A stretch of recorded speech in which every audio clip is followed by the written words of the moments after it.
Welcome to the country, where we do country things. And on today's video, we're going to take the first step in becoming a commercial vegetable operation. So today we got some new animals coming to the Grit and Gravel greenhouse. I'm going to take you guys over, show you what we got going on, and just give you our future plans as we start making the transition from just a hobby system and change it to a commercial operation that's going to allow us to produce an income for the farm. So just give me a minute to get over there and I'll be right back.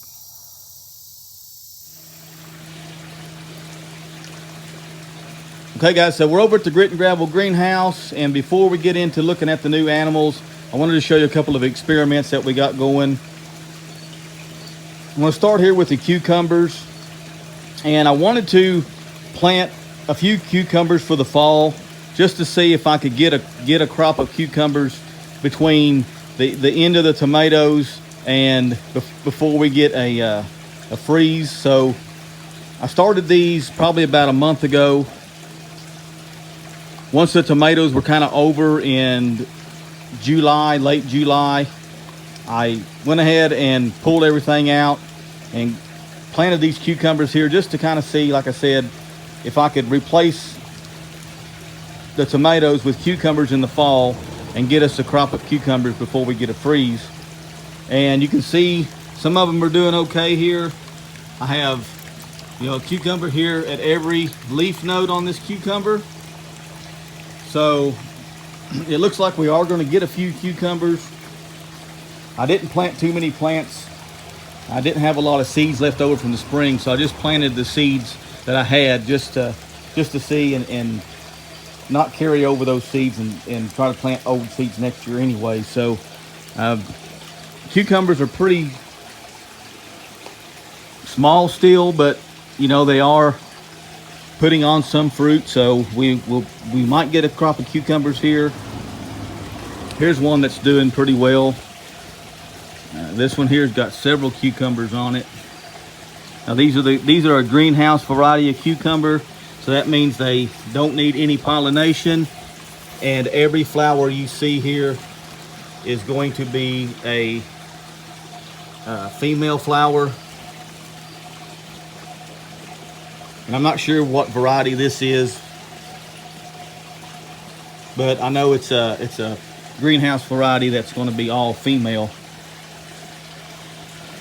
So that's one little thing we got going. We got a few green beans here as well, just to kind of see if we can get some green beans in the fall, and they didn't do really well.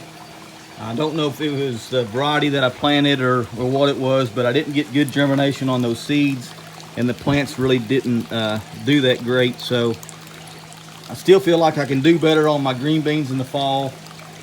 I just think that I had a bad batch of seeds, or maybe the type that I picked wasn't particularly what I usually use. But another thing that we have going that's doing really well is this Brazilian spinach.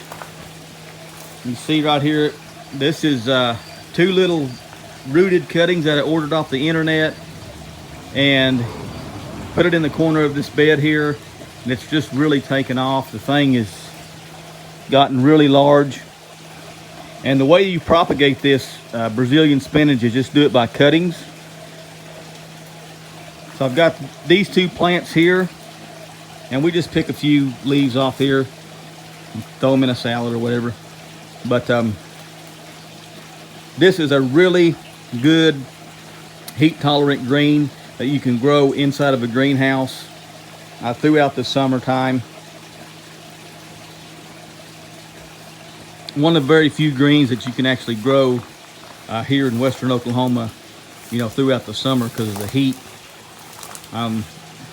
These are some cuttings I took off of that same plant, put them in my rail system here. You can see they're doing really well. So that's how you propagate it, just by taking some cuttings and rooting in them and growing them out like that. So what I'll do is I'll take cuttings from the mother plant that I got over there and take it to the house and try to keep it through the winter. And then I can start this over next spring if I want to. So there's a couple of things that we do have growing. Like I said, nothing that's on a production level, just waiting for the weather to break, waiting for it to cool off to get our fall greens in. And just wanted to see if I could get a crop of cucumbers kind of in that transition time to maximize our greenhouse and get as much growth out of it as we can. Like I said, this greenhouse next year is going to look totally different. It's going to be all Dutch buckets like you see here. There's going to be 80 to 100 Dutch buckets in this greenhouse next year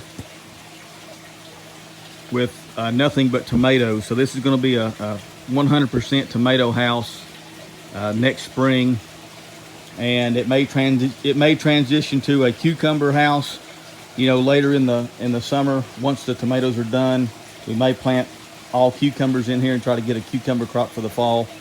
Just kind of depends on how things go with these cucumbers here. But yeah, we're gonna be making this entire greenhouse next year into a production tomato house. And how we're going to do that is we're going to be utilizing our fish for our nutrients. So this is an aquaponic system.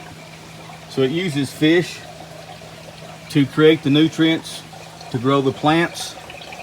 And then the plants actually clean the water up and filter the water and clean the water for the fish. So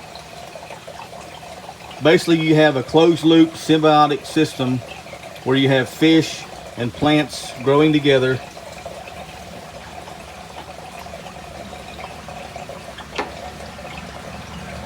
And the reason we do this is because of our climate here in western Oklahoma. It's so dry and so hot in the summertime that a conventional garden really is not that productive. And if it was, you would have to do so much work and watering and weeding and all that type of stuff to maintain it. Well, with this system here, I don't have to water any plants. I don't have to weed any plants.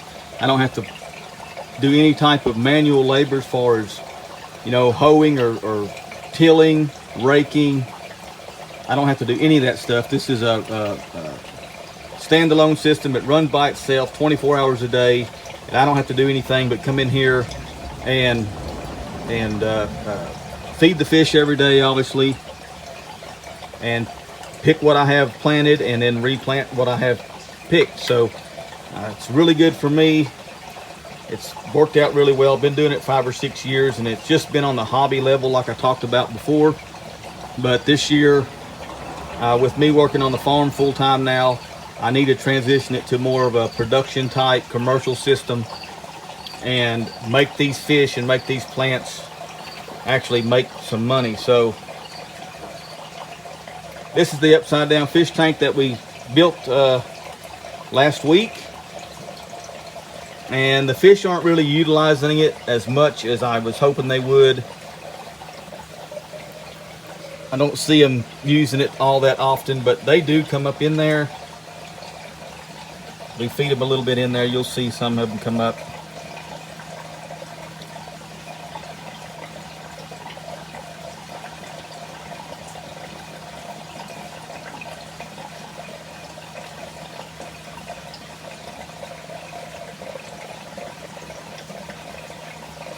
Let's see if we can get some of this floating fish food and see if we can get one of the catfish to actually come up into the glass.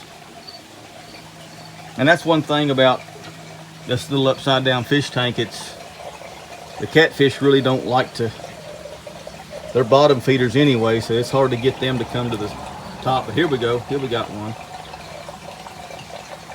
Let's see if this guy will continue to come up there. There he is. He's going to come all the way to the top. Look at that, guys. How neat is that? It's really cool the way to get a look at your catfish above the water line. Several bluegill coming up there now.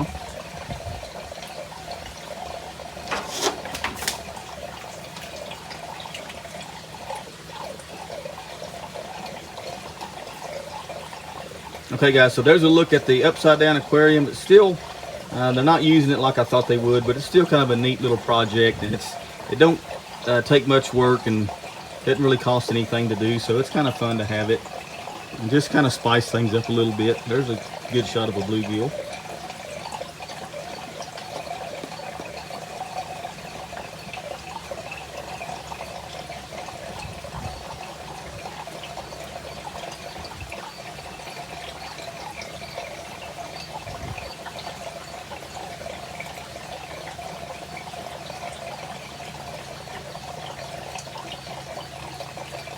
Okay guys, what we're going to do now is switch over and take a look at the new fish that we have for the system and kind of explain what they are and what we're going to be doing with them.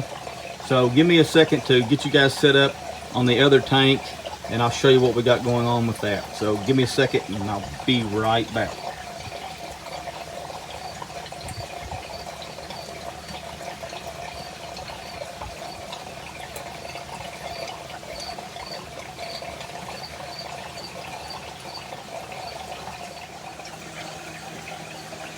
Okay guys, so here's the new fish that we got for the system. They're acclimating to the water temperature right now, and I'm fixing to show you guys exactly what they are and to kind of explain to you what we've got going on with them. But before we do that, I just want to kind of explain how we've been doing the fish for the aquaponics for the last 5 or 6 years. And basically what we've been doing is going out in the springtime, catching the fish that we need for the system, bringing them in, keeping them all summer while we grow our vegetables. And then in the fall, we would just release the fish back to the wild. And we wouldn't ever really harvest the fish or sell the fish or anything like that. But since we're going to transition this aquaponic system into something that's commercial, we need to be able to use the fish in a way that's going to make us some money, either by raising fish to sell or eat ourselves, or raising some ornamentals to actually sell to people for pets. And I've decided to kind of go with the pet side of the fish raising, just because this system is not going to be all that large and it's going to be difficult to raise a fish to any kind of size to kind of be able to really harvest those fish. So we're going to go with a goldfish for starters to kind of get going. I picked a couple of different varieties out that I really liked. I thought were going to sell well. Something that's typically higher end fish. These aren't just your average goldfish. These are really a more expensive type of goldfish. And the fish that we picked out are called orandas, and that's kind of the species of goldfish. There's several different kinds of goldfish, from commons to ranchus to walk-ins to these orandas and the moors, and there's several different types of goldfish. And I've got 2 different varieties of these orandas here. I've got a red cap oranda, and I also have a calico oranda, and that seemed to be like the most popular 2 varieties that I could come up with, and something that's easy to get into. Not the highest end fish by any means, but they're kind of way up there as far as price range. Once you get to the older fish and the bigger fish, you know, they could get up there. I've seen them as much as $200 a piece. So you know, I didn't pay that much for these. Obviously these are smaller fish to start with, and they're going to be our breeding stock in the future. So these are our investments that we're making to kind of move forward with the whole farm and make this a profitable farm. And the reason that we're getting these now in the fall this year is because we want them to be hopefully big enough to give us a spawning by next spring. So hopefully these fish are going to grow up in the next you know, 6 months or so, and they're going to be big enough to actually spawn for us next spring and kind of get this venture started. So what I'm going to do here on these is I'm going to put them all in the same tank for now. it doesn't matter right now. You know, they're not spawning or anything right now, so we're going to run them all in the same tank. And then in the springtime, whenever we get ready to hopefully breed them, we'll be able to separate out the red caps from the calicos and breed those separately, and make sure that we keep those separate so we can not crossbreed these things. So what I'm going to do right now is get you guys set up and show you a couple of these things and show you what they look like, and just give you an idea actually how pretty these fish are, and what the variety looks like that we picked. So give me a second to get you guys set up here, and I'll show you the fish. So I'll be right back. Okay guys, so I got a few fish here in the bucket, and I'm just going to give you a look at them and show you what they look like, or what they're supposed to look like. Now there's a variety of colors in here. Some of them I don't know are what they're supposed to be, but let's just take a look at what we got here, and I'll show you what the calicos and what the red caps kind of look like.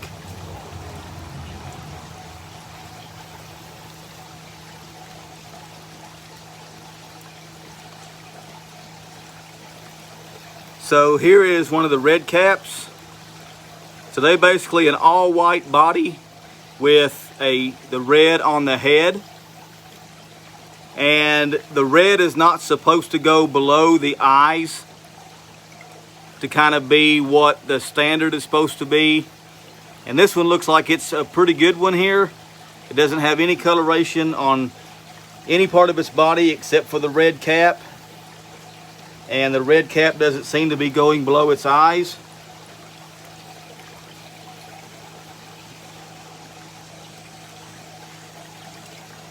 So here is one of the calicos,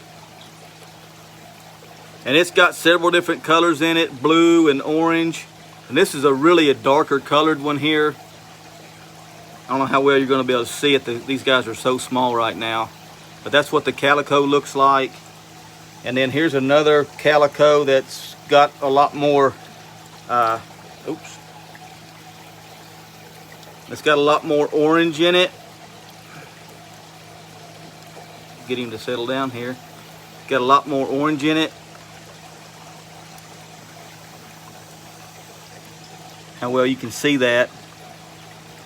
And then here's one that we got, and I don't know what it's supposed to be, but it's more of a all white fish. It has a little bit of color on it, but it's more of a white, totally white fish. So I don't know if that's supposed to be a calico or a red cap, or exactly what that's supposed to be. I was supposed to got a dozen red caps and got a dozen of the calicos. So anyway, there's the new arrivals. This is kind of the start of our new goldfish breeding venture.